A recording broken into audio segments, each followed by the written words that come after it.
भाईजान क्या कहेंगे, मार्केट के हाल थोड़ा बताएंगे। मार्केट के हालात जो ना बहुत बिगड़े हुए हैं।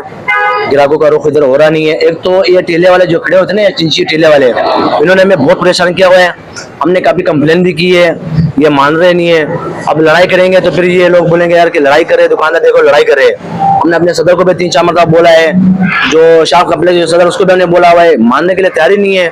इसका हालात से तो कोई ताल्लुक नहीं ना, मुझे बताओ। एक मिनट बोले ये सारी मार्केट ये कह रहे हैं ठेले में को ठेला नजर कहीं नहीं आ रहा, सिर्फ और सिर्फ मोटरसाइकिल नजर आ रही होगी आपकी। देखो ये अभी ठेले नहीं होंगे, नजर आ रही है। ये पठान साहब कह रहे हैं ठेला में वही नजर नहीं आ रहा यार। ये अभी ठेले नहीं है। अभी आप आधा घंटे बाद आ जाओ, इधर तकरीबन 15-20 ठेले खड़े हो जाएंगे, रास्ता नहीं होगा। सारी की सारी ये क्या नाम है, अभी चिंची देखो खड़ी है के सामने सिर्फ बाइक खड़ी है, बाइक के अलावा अंदर कुछ भी नहीं आ रहा। देखो चिंची खड़ी है, लेडीज को जाने के लिए कितनी तकलीफ हो रही है। वो बिल्कुल मेरे को आने में तकलीफ हुई, इतनी सारी बाइकें खड़ी। यही बात है, खरीदार आ रहे हैं रमजान शरीफ में, खरीदार आ रहे हैं, खरीदार तो बहुत कम आ रहे हैं। अच्छा, ना होने ये कि किराएदार जो किराया जो ना अपनी जेब से दे रहे हैं, जो मजदूर होते हैं ये काम करे अपने पास, वो भी जेब से हम पैसे दे रहे हैं।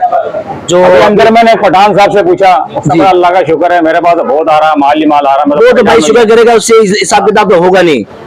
घर में हिसाब किताब लेते नहीं उससे, ना एक रुपए लेते हैं ना एक रुपए देता है ना उसको।